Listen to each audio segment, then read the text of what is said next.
IFR procedures and navigation data are constantly changing, and Jeppesen Approach Charts reflect this dynamic character of instrument flight operations.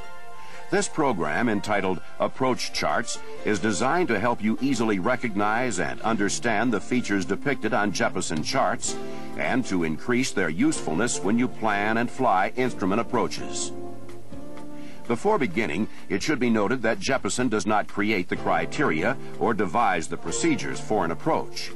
This is done by the governing authority in each country. In the United States, this authority is the Federal Aviation Administration. Jeppesen takes the textual description of the approach, which has been created by the governing authority, and converts it into an easily readable chart. Let's take a look at a typical approach chart to see what information is provided. For part of this discussion, we'll use a fictitious location called Terps, California. This program emphasizes Jeppesen's original approach chart format, with enhancements such as big and bold type for selected frequencies, fixed names, bearings, and altitudes. At the conclusion of this program, a brief overview is presented of Jeppesen's new approach chart format based upon a standardized briefing strip concept. As charts are converted and phased in, the new format will become the Jeppesen standard layout worldwide. To fully analyze the approach chart, we'll break it down into 4 sections: the heading, plan view, profile view, and landing minimums. Then we'll discuss the airport diagram, which is usually found on the reverse side of the first approach chart. The airport information is listed at the right side of the heading box. All Jeppesen civil approach charts are filed alphabetically by city name within a state. The city name is shown in bold print for easy recognition. Below the city is the airport name. Next, the specific procedure is noted. The name of the procedure identifies the type of approach and the navigation facilities required. When DME is part of the procedure name, DME equipment is required to shoot the approach.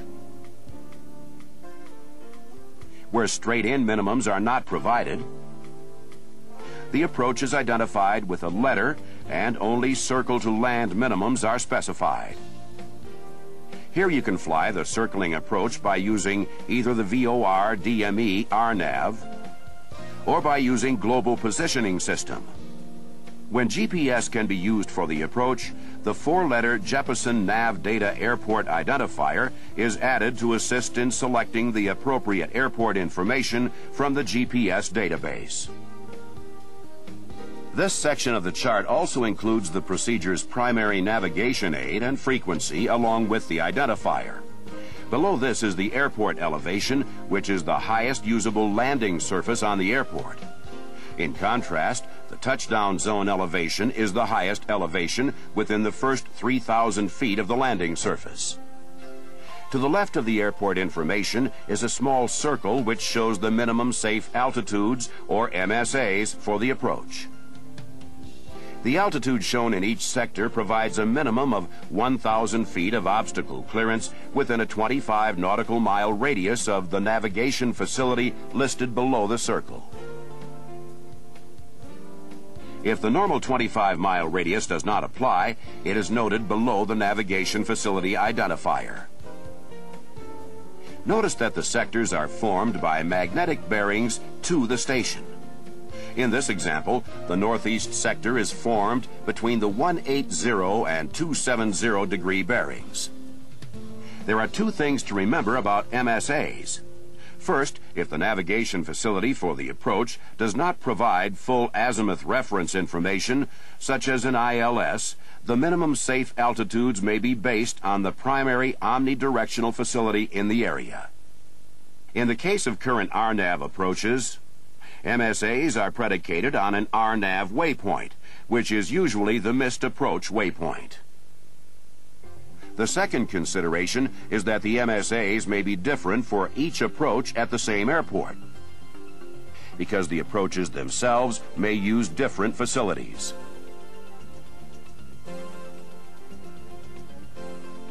The chart revision date and the effective date are shown above the MSA. You should never use a chart before 0901 Zulu on the effective date. If there isn't an effective date, then the chart is for use upon receipt. The chart index number is listed to the right of the revision date. This number helps you group your charts in the proper order and enables you to locate a chart quickly for revision. The first digit represents the airport number. Additional airports listed under the same geographic location are arbitrarily assigned other numbers. Since these numbers are arbitrary, they do not necessarily indicate airport capability or importance. The second digit indicates the chart type. The meaning of each digit can be found in the introduction section of your airway manual. You should refer to this section whenever you're in doubt about the meaning of a particular symbol. The last digit is used for filing more than one approach of the same type. For example, 11-5 is the ILS runway 12 right approach at Lambert St. Louis International Airport. 11-1, 2, 3, and 7 are other ILS approaches at St. Louis. This is Terps International Airport Information Mike. The 0245 Moving to the communications box, notice that the frequencies are listed in the normal sequence of use when arriving at an airport. ATIS, approach, tower, and then ground. At larger airports, separate frequencies may be used, depending on the sector from which you're approaching. At Los Angeles International, the approach control frequencies are sectorized. There are also different tower frequencies, depending on whether your destination is the north or south complex. You should also look for special notes or symbols in the communications box. For example, Cedar Rapids approach, tower, and ground frequencies do not operate continuously as noted by the asterisk symbol. When Cedar Rapids approach is not operational, you should use Chicago Center for approach clearance. In addition, when the tower is not in operation, the tower frequency is used as the common traffic advisory frequency. In some cases, local airport advisories can be received from the flight service station. The next section we'll look at is the plan view. To help you measure distance, a mileage scale is located along the left side of the chart. Normally, this scale is 1 inch equals 5 nautical miles. However, if the geographical area is large, the scale could be 7.5 nautical miles per inch. Latitude and longitude lines are shown in 10-minute increments along the inside edges of the plan view. In this case, 35-30 represents 35 degrees 30 minutes north latitude, and 119-10 represents 119 degrees 10 minutes west longitude. The primary airport is depicted with its corresponding runway layout. Other airports in the vicinity are shown screened for reference. These include airports with an instrument approach and others which underlie the final approach course. A star symbol represents a lighted beacon. The NavAid symbols shown on the plan view are similar to those found on other Jeppesen charts. For example, an NDB is depicted by a series of concentric dotted circles. A VOR is indicated by a compass rose. A TACAN, or DME, is depicted by a serrated circle. And a VORTAC, or VOR-DME, is shown by combining the two symbols. Localizer, ILS, LDA, SDF, and MLS approaches are shown with a half-feathered arrow, while a localizer back course approach is indicated by a half-solid arrow. NavAid information for the approach is printed on the plan view. The information for the navigation facility providing the final course guidance is included in a shadow box. The NavAid information for other facilities does not have this shadow. These boxes contain the facility name, frequency, identifier, and Morse code. If a D appears in the box, it indicates the facility transmits DME information.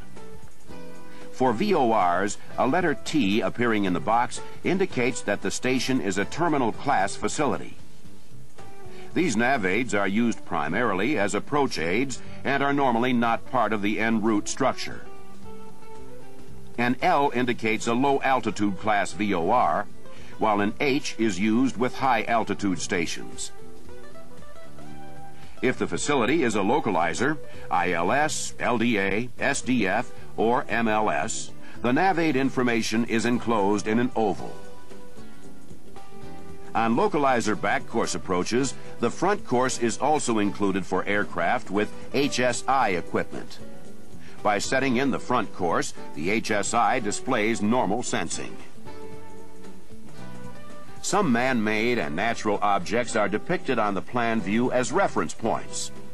Generally, reference points which are less than 400 feet above the airport elevation are not shown. A dot is used as the reference point for natural objects, while an inverted V symbol represents unidentified man-made reference points. When man-made objects are known, they are depicted with specific symbols, such as a tower or building. The mean sea level elevation, as measured at the top of the reference point, is given next to the symbol. Where the elevation of the object has not been accurately surveyed, a plus-minus symbol is placed near it. The highest reference point portrayed on the plan view is indicated by a bold arrow. Generalized terrain contour information may be depicted when terrain within the approach chart plan view exceeds 4,000 feet above the airport elevation, or when terrain within 6 nautical miles of the airport reference point rises to at least 2,000 feet above the airport elevation. Now let's look at the various flight paths illustrated on the plan view. Besides the various segments, approach transitions may also be shown to assist you when departing the en route structure for the initial approach fix, especially where the IAF is not part of the en route structure. There are several approach transitions on the TERPS plan view. One starts at the TERPS VOR. Another begins at Taylor intersection. And another at Berry intersection. All three are flyable routes which provide at least 1,000 feet of obstacle clearance when you're flying at the prescribed altitude. This obstacle clearance extends 4 nautical miles on either side of the charted course. You can tell if a route is flyable by noting several items. The magnetic course is shown with the course line, and the nautical mile distance is printed next to the line. The route has a minimum altitude such as 5,000 feet.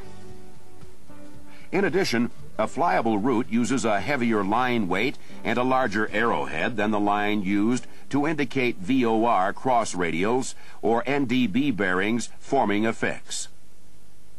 Notice the difference between the line from Taylor to Quist and the line from TERPS VOR designating the 122 and 149 degree radials to the DME arc. These last two radials are not flyable routes. The 122 degree radial marks the beginning of the DME arc. The 149 degree radial is called a lead radial. It provides you with a lead point for making your turn from the DME arc to the inbound course. Notice how the DME arc turns inbound at this point. Where space is limited, the information for a route is printed below the facility box. For example, Coop intersection is formed by the 239 degree radial of El Nido Vortac. As the note indicates, this radial is also a flyable route. On some routes, you must fly a heading rather than receive course guidance from a navigation facility. Where this occurs, the letters HDG are printed near the route. The initial approach fixes are indicated on the plan view with the notation IAF. In this example, there is an initial approach fix at Nagel intersection and another on the DME arc at the 122-degree radial of the Terps VOR. There is also one located at Quist. An initial approach segment is shown extending from each of these IAFs.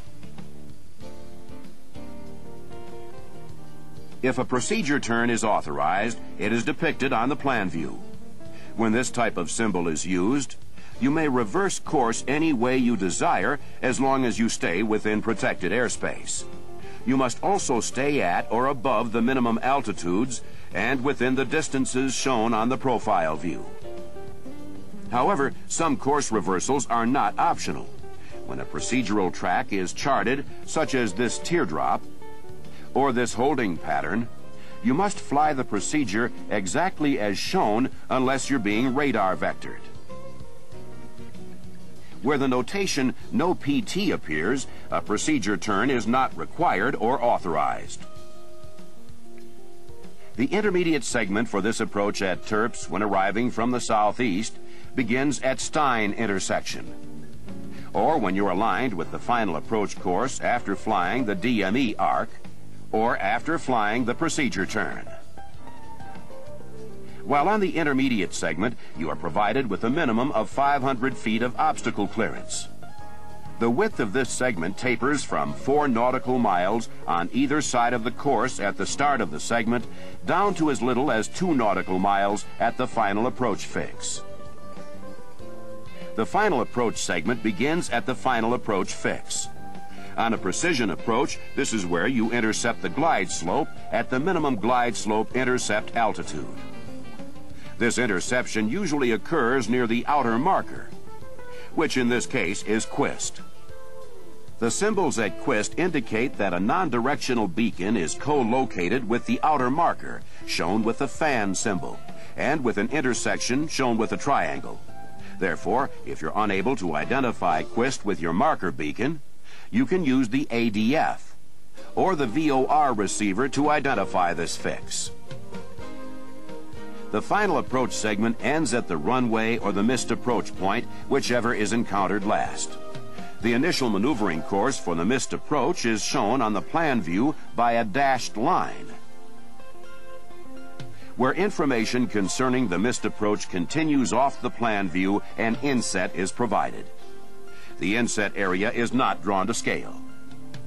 Exact details of the missed approach procedure are specified below the profile view. Where just the word climb appears, such as climb to 2000, you're required to climb straight ahead. Any turn is indicated in capital letters. With the advent of GPS approaches, additional information has been added to the plan view of Jeppesen Approach Charts. For example, to help pilots identify the waypoints utilized throughout a GPS approach, Jeppesen nav data identifiers are shown.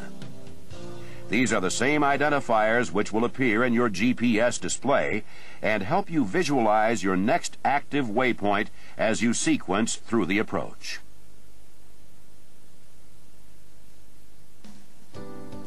Now let's discuss the profile view on the Terps California chart.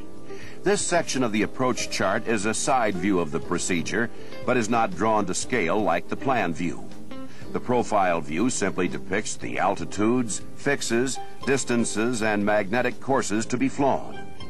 The dominant feature is the heavy solid line representing the flight path. Before glide slope interception, this line represents the flight path for both the precision and non-precision approach. From the glide slope interception point, it only represents the precision approach. The non-precision approach path is depicted by a dashed line. The flight path begins in the procedure turn and descends outbound, which for this approach is shown to the right of Quist. The minimum MSL altitude is shown above the solid flight track line. The direction of course reversal is depicted in the plan view. The number enclosed in parentheses shows the height of the flight path above the runway touchdown zone, not the height above the ground. For example, when you're flying at an altitude of 4,900 feet MSL on this approach, you are 2,427 feet above the runway touchdown zone. However, since this is part of the initial segment, your obstacle clearance may be as little as 1,000 feet. To the right of the altitude designation is the notation 10 nautical miles, which means the procedure turn must be completed within this distance from Quist. As you establish your aircraft on the inbound course, which is the intermediate segment, you can begin your descent to 4,300 feet.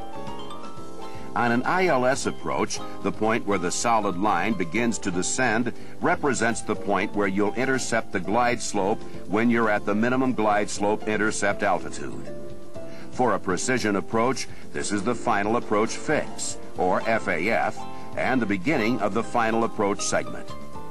The notation GS 4233 represents your altitude when you are on the glide slope as you pass Quist.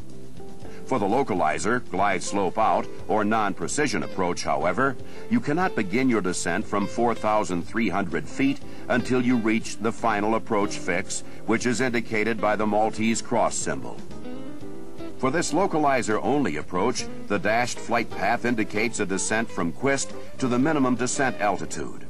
The flight track continues level at the MDA to the missed approach point, or MAP, identified by the letter M on later edition charts. The track then turns sharply upward, ending with an arrowhead. This shows the beginning of the missed approach procedure in the event of an unsuccessful approach. The missed approach point for a precision approach is shown close to the middle marker where the solid line indicates climbing flight. Notice that the missed approach at the decision altitude does not indicate level flight, since you must make an immediate decision to continue the approach or execute a missed approach when you reach the DA. The threshold crossing height, or TCH, is listed to show the height above the runway threshold where your aircraft's glide slope antenna will be if you maintain the ILS glide path to touchdown. A threshold crossing height is not shown on non-precision approaches. The touchdown zone elevation, or TDZE, is shown next to the runway symbol. This is the highest elevation in the first 3,000 feet of the landing surface. It may be lower than the airport elevation, which is the highest point of an airport's usable runways. Two sets of nautical mile distances are located near the bottom of the profile view. The numbers below the line relate to the distance from the landing threshold, as noted by the 0 at the runway symbol. Those above the line represent nautical mileage between fixes. In this case, the distance between the locator outer marker and the middle marker is 4.8 nautical miles. While this profile view is typical of most ILS approaches, it's important to look at a few variations. Unless otherwise noted, profile views depict minimum altitudes. This altitude, however, is listed as mandatory, so you must cross buddy marker at exactly 3,000 feet. Here, the abbreviation MAX indicates a maximum altitude, and MIM means minimum. On this approach, you must cross Bassett intersection between 7,000 and 6,600 feet MSL. This approach shows various step-down fixes which are used to help you descend to a lower altitude. The circled number refers you to a note located elsewhere on the chart. This note indicates that you should maintain a minimum altitude of 10,000 feet unless you are assigned a different altitude from ATC. After you have passed the boo-boo intersection, which may be identified by the 21.8 DME of the ILS localizer, you can descend to an altitude of 9,000. After passing 16.5 DME, which is Bengal intersection, you may descend to 8,000 feet to intercept the glide slope. However, for the localizer-only approach, you may descend to 7,000 feet. The symbol V represents a visual descent point, or VDP, for a non-precision approach. It is the location where you may begin a normal descent from the MDA if you have the runway environment in sight. If VASI lights are installed at the airport, your aircraft should be on the VASI glide path at the visual descent point.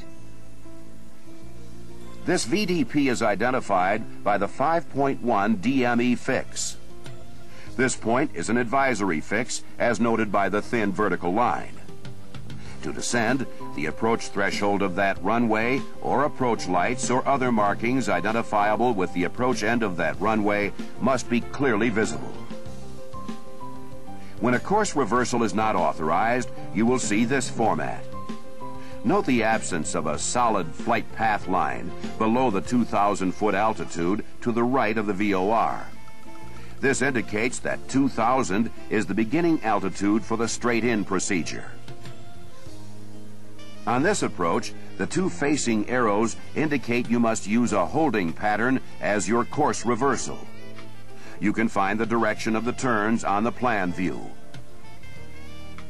1-minute legs are specified for this holding pattern, and both legs are flown at 2,700 feet. On this approach, you must fly the outbound heading no lower than 1,500 feet. When you're established inbound and have been cleared for the approach, you can descend to 1,200 feet. This procedure turn depiction shows that you can descend to 3,500 feet while outbound. Then, when established on the inbound course, you can descend to 3,000. Here you may descend down to 3,000 feet while outbound on the procedure turn. You then fly the inbound leg at a level altitude until reaching Cody intersection. This does not preclude you from continuing your descent down to 3,000 feet if you have not reached that altitude prior to intercepting the inbound course. A Category 2 ILS uses the same basic format as a standard ILS, but does have some specialized information. For example, notice that there are 2 decision altitudes on this approach. This is because the lowest available Cat 2 minimum is normally a decision height of 100 feet above the touchdown zone elevation. When certain airborne equipment is out of service, or when pilot and operator requirements preclude the use of the lower minimum, normally a decision height of 150 feet applies. The RA entries indicate that the decision height can be determined by radio altimeter. This type of instrument displays the actual height above the ground. Now let's take a moment to look at the missed approach procedure as indicated by the curved line and arrowhead. A missed approach from an ILS generally requires you to maintain a straight climb to a specified altitude before turning, usually a minimum of 400 feet. A non-precision approach, however, often requires an immediate climbing turn. The reason for this is that an ILS missed approach normally begins about 200 feet above the runway elevation, but can be even lower on Category 2 or 3 approaches. These altitudes do not ensure adequate obstacle clearance if you begin an immediate turn. On some non-precision approaches, however, the MDA may be high enough to permit the turn as you initiate a climb. Because each missed approach is unique, be sure to read the procedure carefully and compare it to the missed approach track in the plan view to make sure you fully understand the procedure. When a missed approach procedure calls for a turn, it's important to understand that the obstruction clearance criteria are figured from the missed approach point.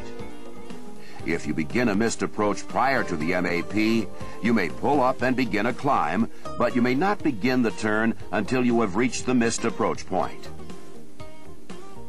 Now it's time to discuss the last and one of the most important sections on the approach chart, the landing minimums. Landing minimums usually increase when a required component or visual aid becomes inoperative. Jeppesen presents this information in a logical sequence.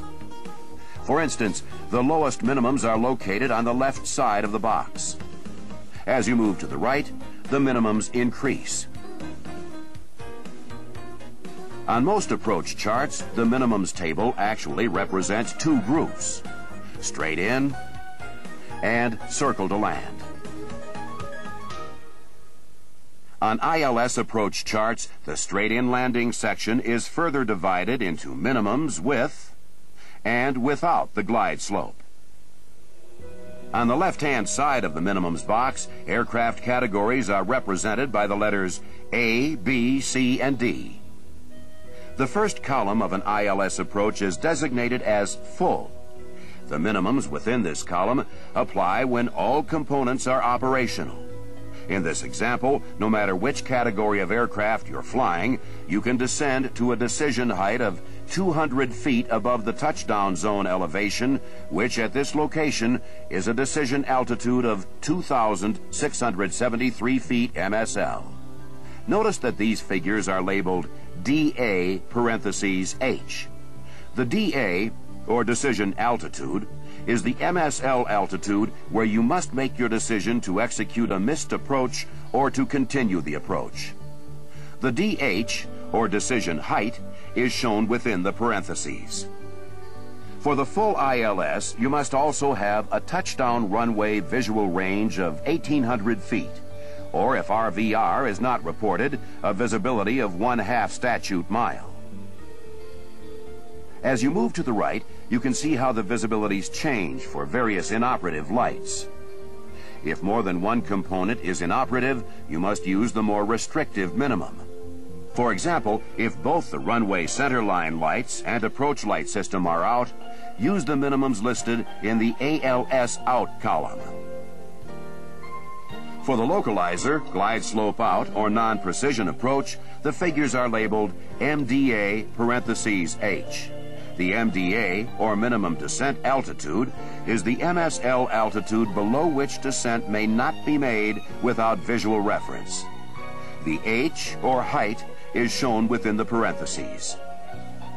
On the far right are the circle to land minimum altitudes and visibilities. The protected airspace during a circle to land maneuver depends on your aircraft's approach category, which is based on its airspeed. This airspace ranges from 1.3 nautical miles from the runway ends for Category A aircraft to 2.3 nautical miles for Category D aircraft. Remember, if you're flying the maneuver at an indicated airspeed faster than the maximum limit of the speed range for your category of aircraft, you should use the next higher speed range. Otherwise, you might not have the necessary obstacle clearance. The altitudes in parentheses show heights above the airport. These numbers are not based on heights above the touchdown zone because circling minimums are not referenced to a specific runway. A note in this section indicates that circling approaches are not authorized northeast of runway 12 left and 30 right. One reason may be due to high obstructions within the circling approach area. Again, it's important to look at some variations in the minimums box. For example, on this approach, notice that there is a decision altitude and height penalty when using a remote altimeter setting. At this location, you can go to lower minimums if you can obtain a local altimeter setting. This example shows an approach which doesn't have straight-in landing minimums. Remember, straight-in minimums are omitted when the final approach is not aligned within 30 degrees of the runway, or where an excessive rate of descent, generally over 400 feet per nautical mile, would be required between the final approach fix and the missed approach point. On the other hand, you are not prohibited from landing straight in when an approach does not show straight-in landing minimums, provided you break out in time to position your aircraft and make a normal final descent to the runway. Notice that there are different minimums for this approach, depending on whether or not you can identify Fernie intersection. Since Fernie is a step-down fix, once you have identified and crossed it, you can descend to the lower minimum altitude. Below the minimums box is a conversion table. For a precision approach, the middle row relates the aircraft's ground speed to the rate of descent necessary to maintain the glide slope. You can use this information to help determine the presence of a headwind or tailwind. For example, the table shows that at a ground speed of 120 knots, you must maintain a descent rate of approximately 647 feet per minute to stay on the glide slope. If you notice that a rate of 800 feet is required to remain on the glide path, a tailwind may be present. If your wind estimate varies markedly from the reported surface winds, be prepared for possible wind shear during the approach. The bottom line shows the elapsed time from the final approach fix to the missed approach point. It applies only to non-precision approaches because the MAP location for the non-precision approach is usually the runway threshold. The MAP for an approach using glide slope information occurs approximately 1/2 mile from the threshold when you reach the decision altitude while on the glide slope. When the conversion table is blank, the missed approach point is not based on elapsed time or ground speed, but rather is a specific point. The MAP in this example occurs at the NDB, which is located at the airport. Just below the conversion table is a revision note to inform you of important changes which occurred during the last revision. In some cases, you'll find that the changes have occurred on the other side of the chart.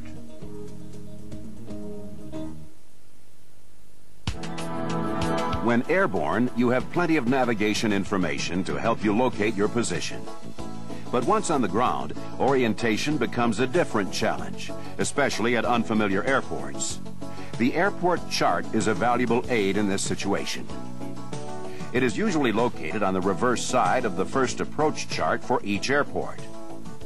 The communications box lists the radio frequencies in their sequence of use for departure. If available, the VOT frequency is also listed. The geographical coordinates for the airport are shown beneath the city, state, and official airport name. This is followed by the airport's magnetic bearing and distance to the airport from a nearby VOR DME or VORTAC. The airport's elevation and magnetic variation are listed next. The plan view contains an airport diagram which is drawn to scale, except for the width of some taxiways. Since the scale used for the airport diagram may vary from chart to chart, a bar scale is provided to indicate the diagram dimensions. On plan views, latitude and longitude tick marks are shown around the outside edge. This helps you determine your exact location on the airport if your aircraft is equipped with a latitude-longitude navigation system. The airport diagram has several features that help you familiarize yourself with the airport. To avoid confusion, each runway is shown in black, while taxiways and ramp areas are printed in a lighter shade. The runway number, and when available, the exact magnetic bearing and runway end elevation are also shown. Some of the symbols on the plan view include the bar across the runway, which indicates a displaced threshold. In this case, it is associated with runway 30 right. The note and the reversed color runway at the approach end of 30 left depicts a 200-foot overrun. If an approach lighting system is installed, a symbol showing the lighting array is printed at the appropriate runway end. For a detailed description of the lighting systems, you can refer to the approach chart legend pages. When appropriate, taxiways are labeled by letter designators. Notice that Terps Taxiway Gulf is a parallel taxiway for runway 6 and 24. The airport reference point, abbreviated ARP, shows the intersection of the geographical coordinates published for the airport. Keep in mind that an ARP may not be designated for every airport. The additional runway information section presents more detailed information than can be shown on the plan view. Included in this section is a listing of each runway with its lighting systems, including VASI or related systems, and whether the runway is grooved.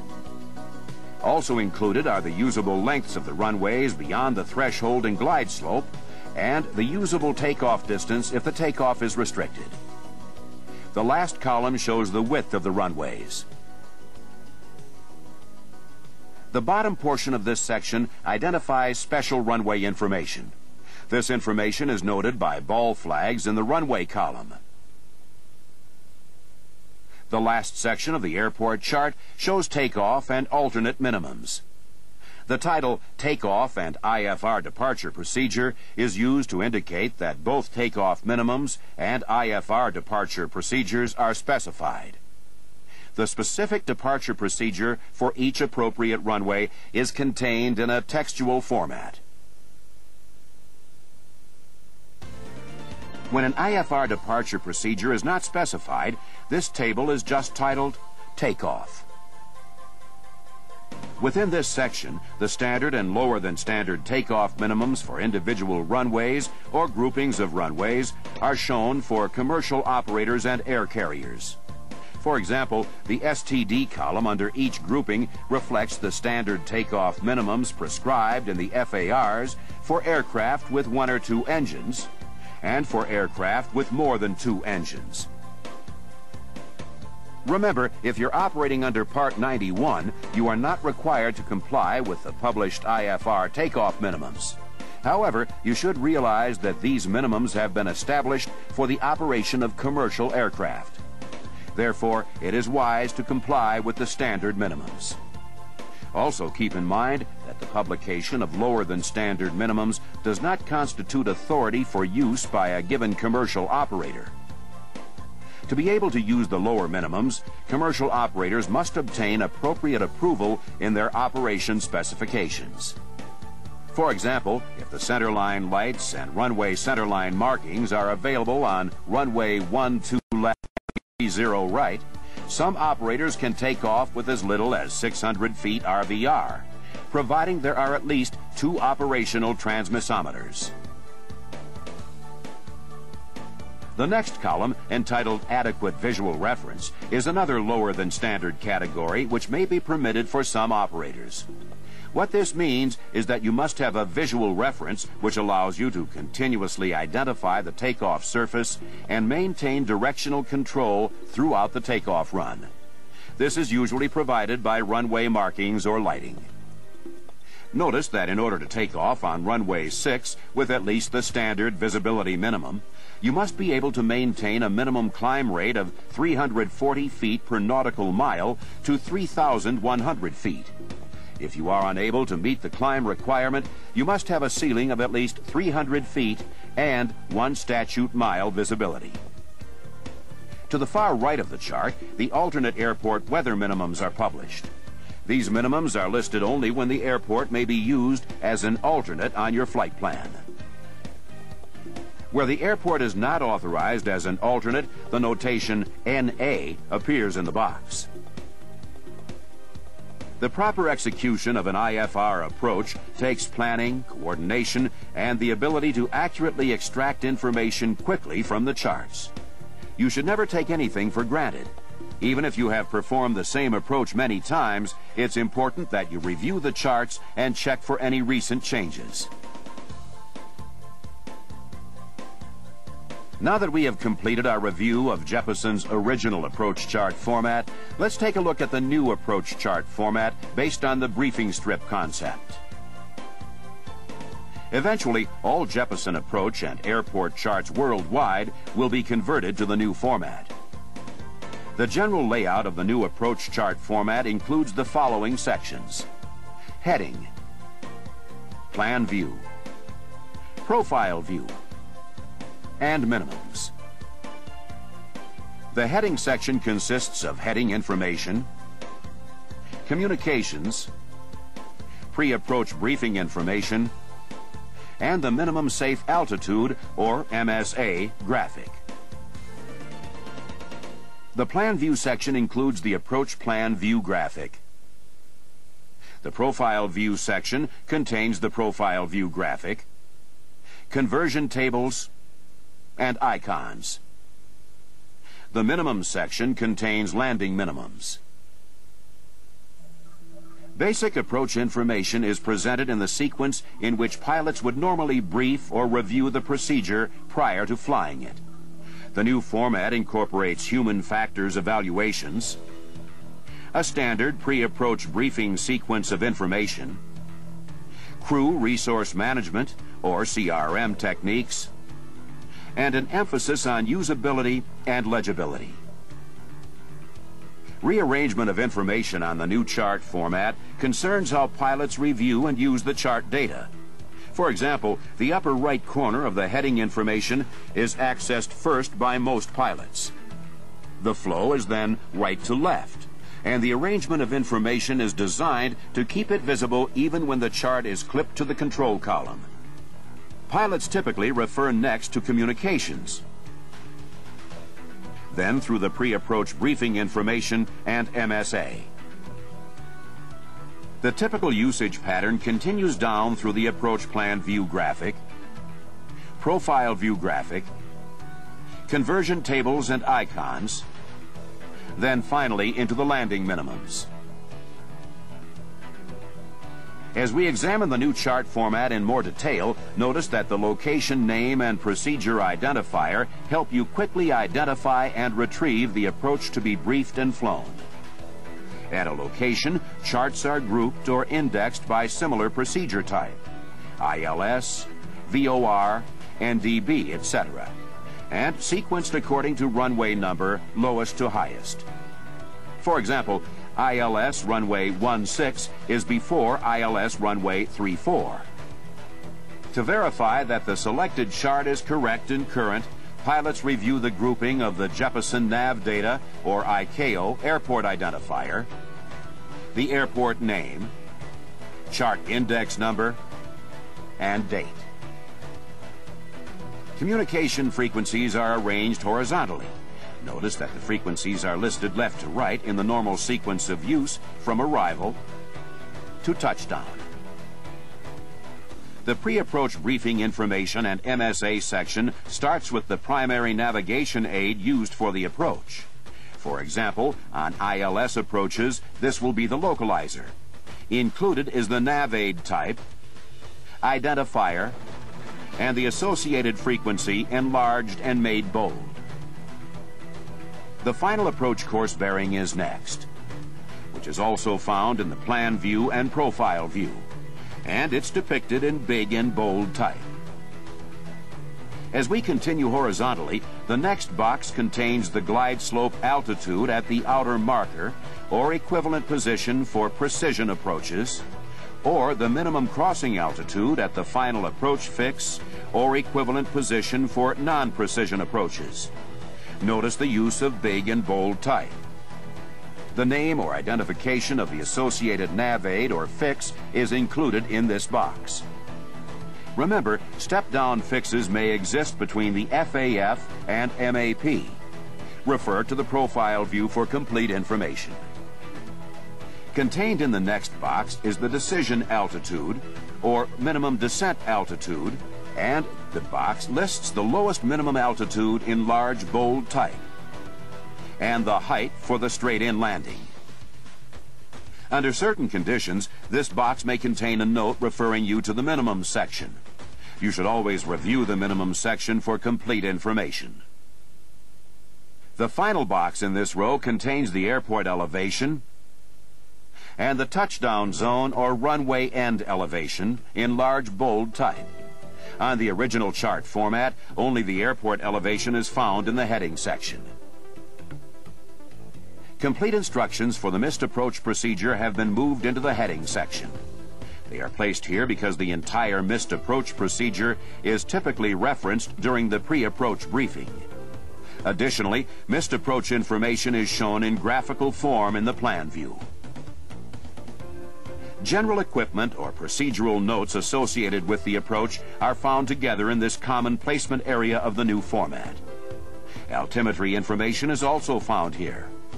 If there are no notes associated with the approach, this row may be omitted. On the original format, notes may be found in various locations around the chart. The minimum safe altitude, or MSA, graphic is consistently placed in this new location for quick and convenient reference. The bearings and radials are oriented to the point of origin. A minimum safe for sector altitude is applicable to a 25 nautical mile radius unless otherwise specified. In the plan view of the new format, the primary navigation aid information is shown using big and bold type and a shadow box for easy recognition. Slight style changes in nav aid box outlines have been made to improve visual appearance. Leader arrows are thinner than the original chart format and contain no arrowhead.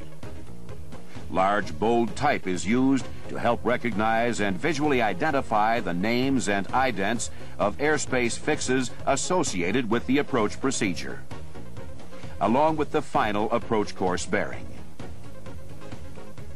A layered look intended to improve visual contrast and reduce visual congestion is provided by shading or screening formation radials and secondary airports.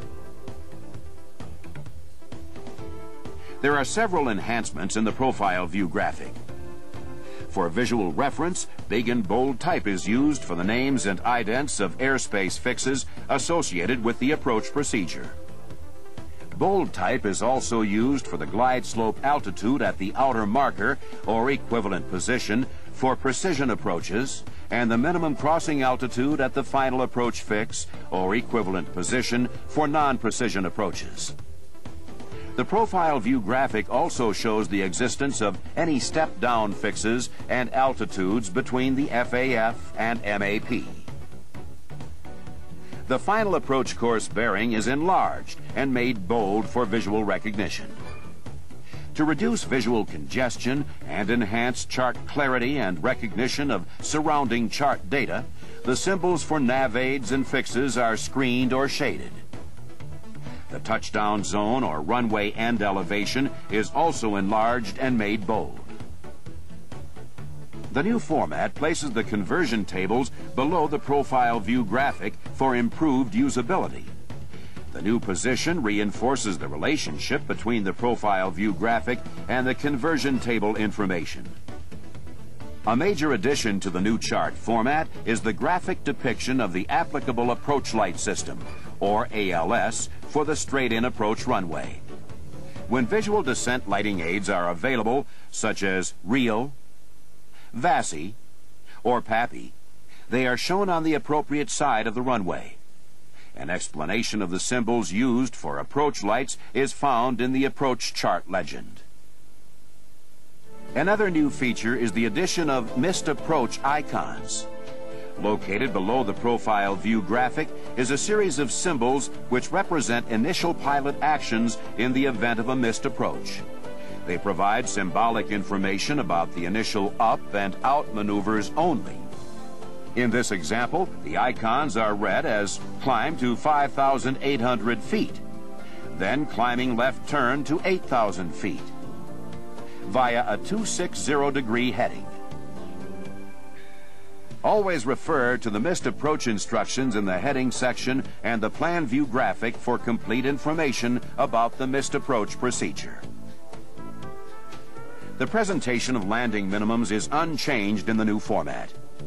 Big and bold type is used to depict decision altitude, or DA, and minimum descent altitude, or MDA. There is a minor change in the location of notes applicable to landing minimums. These notes are placed in a common location below the landing minimum section. In order to conform with the new approach chart format, some minor changes have been made to airport charts. The heading is rearranged, and communication frequencies are shown horizontally in normal sequence of use. The airport plan view graphic includes a new magnetic variation symbol. Additionally, the airport bearing and distance from a nearby VORTAC is depicted. This information was previously located in the heading of the airport chart. This concludes our overview of Jeppesen's new approach chart format. Remember, it's important to always review the entire chart and all its components prior to use. While domestic instrument procedures are standardized within the National Airspace System, a note of caution. Filing and flying IFR internationally entails procedural and regulatory differences which require special preparation and orientation.